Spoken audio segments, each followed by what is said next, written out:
एक स्कूल के 4th standard class का एक रियल इंसिडेंस मैं आप लोगों के साथ शेयर करना चाहूँगी। हमेशा की तरह मॉर्निंग में पहला लेक्चर होता है जो मैथ्स का होता है और मैथ्स के लिए स्कूल में उस क्लास के लिए नए टीचर अपॉइंट हुए होते हैं और वो टीचर क्लास में जाते ही सारे बच्चे बहुत एक्साइट होकर टीचर को वेलकम करते हैं और बाद में टीचर सब बच्चों का जब इंट्रोडक्शन करवाते हैं तो सारे बच्चे बहुत उत्साह के साथ, बहुत एंथुजियाज़म के साथ टीचर को रिस्पॉन्स देते हैं। लेकिन इस सारी प्रोसीजर के दरमियान एक बच्चा जो है, जो लास्ट बेंच पे बैठा है, वो किसी भी चीज़ का जवाब नहीं दे रहा था, किसी भी चीज़ में इन्वॉल्व नहीं हो रहा था। टीचर को लगा कि शायद उसको ठीक नहीं लग रहा, इसलिए टीचर ने उस टाइम पे इग्नोर कर दिया।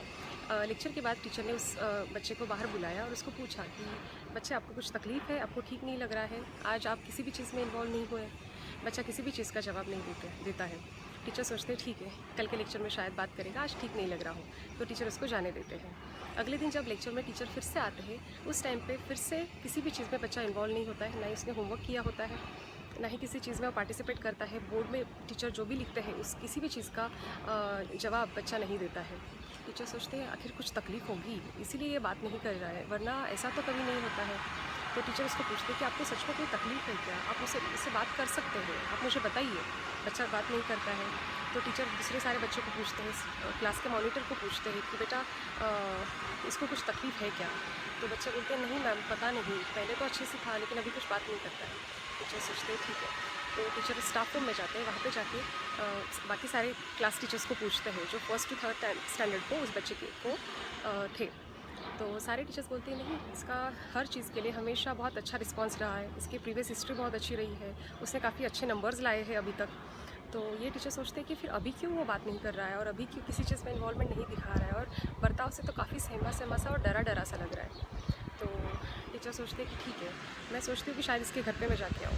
टीचर एक दिन वैसा ही करते हैं, उसके घर पे जाते हैं। घर पे जाने के बाद उनको उसके फादर मिलते हैं, उस बच्चे के फादर मिलते हैं। उनके साथ टीचर बात करते हैं कि क्या प्रॉब्लम है, आपका बच्चा बिल्कुल भी बात नहीं कर रहा है, स्कूल में किसी भी चीज़ में इन्वॉल्व नहीं हो रहा है और इतना डरा सहमा सा क्यों है?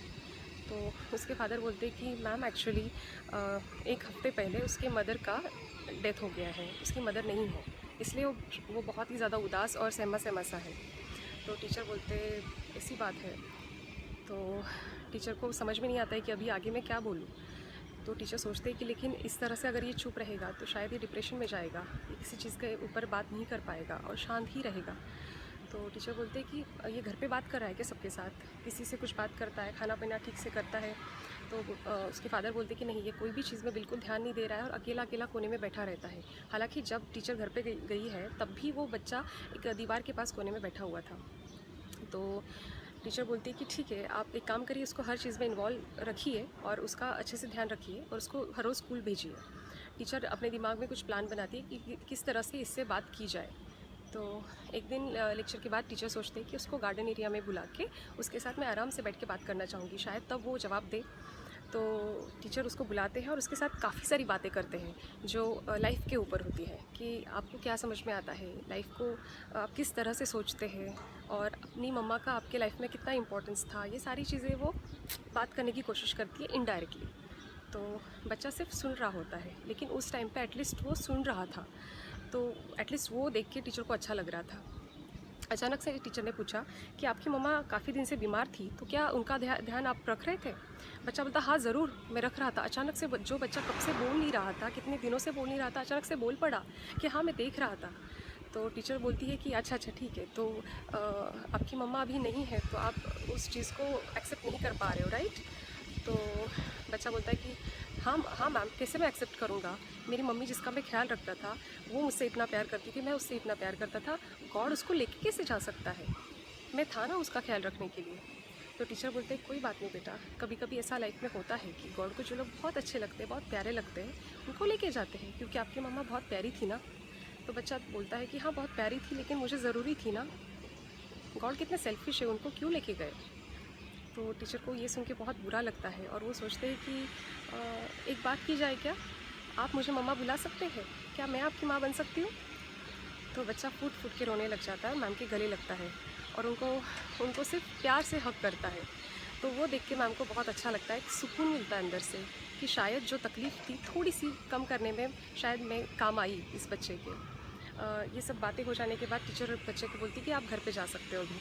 बच्चा घर पे जाता है। अगले दिन टीचर का एक्चुअली बर्थडे होता है और बर्थडे के लिए सारे बच्चे टीचर को कुछ चॉकलेट्स, फ्लावर्स या तो कुछ गिफ्ट लेके आते हैं। ये बच्चा भी टीचर के लिए कुछ गिफ्ट लेके आया था। टीचर गिफ्ट ओपन करती है तो देखती है उसमें एक ब्रेसलेट था, हैंड ब्रेसलेट, और एक परफ्यूम था। बट बात ये थी कि वो ब्रेसलेट जो था वो भी किसी का यूज्ड ब्रेसलेट था, और जो परफ्यूम था वो भी हाफली यूज्ड था। तो टीचर सोचती है कि ऐसे क्या, मतलब इस बच्चे ने मुझे ये चीज़ें क्यों दी। तो टीचर उसको पूछती है कि ये किसकी चीज़ें हैं जो आपने मुझे दी है। वो बोलता है कि आप एक काम करिए, पहले आप ये ब्रेसलेट अपने हाथ में पहनिए और ये परफ्यूम आप लगाइए। तो टीचर वैसा ही करती है जैसा वो बच्चा बोलता है। उसके बाद वो बच्चा बोलता है, अभी आपकी खुशबू, आपकी महक बिल्कुल ही मेरी मम्मा की तरह लग रही है और आपके हाथ मेरी मम्मा के हाथ के जैसे दिख रहे हैं। अभी मैं आपको पूरी तरह से अपनी मम्मा बुला सकता हूँ। तो ये सुन के टीचर बहुत इमोशनल हो जाती है, इनफैक्ट पूरी क्लास इमोशनल हो जाती है। और उस दिन से बच्चा हंसने लग जाता है और खुल के बात करने लग जाता है, क्योंकि उसको अपनी मम्मा जो मिल गई थी। ये सब इंसिडेंट्स होने के बाद टीचर को लगा कि ठीक है, अगर कोई कोई बंदा जो है, जो लाइफ में खुश नहीं था, किसी चीज़ के तकलीफ़ से गुजर रहा था, शायद मेरे दो प्यार वाले शब्द या तो मेरी दो प्यार वाली हरकतें उसको छू गई और उसका खोया हुआ जो लाइफ था वो शायद उसको वापस मिल गया। तो ये बहुत बड़ी बात है मेरे लिए। तो इस तरह से उन दोनों का रिलेशन वैसे ही कंटिन्यू करता है। हमेशा वो उस टीचर को माँ करके ही बुलाता है और हर चीज़ में ध्यान रखता है कि जो भी तकलीफ़ उसको है वो उनके साथ जाके शेयर करे। और यस, वो टीचर भी बिल्कुल ही कभी भी उसको माँ की कमी महसूस नहीं होने देती, हमेशा उसकी माँ की तरह उसका ख्याल रखती है और हर चीज़ में पहुँच जाती है जहाँ पे माँ की ज़रूरत हो। तो कुछ साल बीत जाते हैं, 20-25 साल बीत जाते हैं। उसके बाद उस लड़के का एक्चुअली शादी होता है। शादी के लिए सब गेस्ट हॉल में आ गए होते हैं और एक चेयर होता है जो सेंटर में रखा होता है। That was vacant chair. तो वहाँ पे चेयर वैकेंट होने की वजह से उस लड़के का पूरा टाइम जो ये प्रोसीजर चल रहा था उसमें ध्यान सिर्फ उस चेयर पे था कि ये चेयर पे जो व्यक्ति आने वाली है वो कब आएगी। तो सारा मॉब बोलता है कि हम सारा सेरेमनी को आगे बढ़ाते हैं और सारा पूरा करते हैं। बच्चा बोलता है नहीं, आप 2 मिनट रुकिए। अचानक से उसका ध्यान जाता है पीछे, पूरे क्राउड के पीछे उसका ध्यान जाता है। वहाँ पे वो लेडी जो टीचर इसके थे वो उसको वहाँ पे दिखते हैं। उनका हाथ पकड़ के वो लेके आता है और उनको उस चेयर पे बिठाता है। उस चेयर पे लिखा होता है मदर। सो जो रिलेशन था वो कुछ दिनों के लिए नहीं, कुछ सालों के लिए, पूरे लाइफ के लिए कंटिन्यू रहा। उस टीचर को उसने अपनी माँ बना ली और पूरी शिद्दत से बनाया। और उस टीचर ने भी उसको, बेटे को, कभी भी माँ की कमी महसूस नहीं होने दी। यही तो होता है, अगर आप रिश्तों की अहमियत समझो, आप इमोशंस की अहमियत समझो, तो आप शायद कुछ जो दिल है जिसमें बिल्कुल भी जान बची नहीं है उसको ज़िंदा कर सकते हो। Thank you.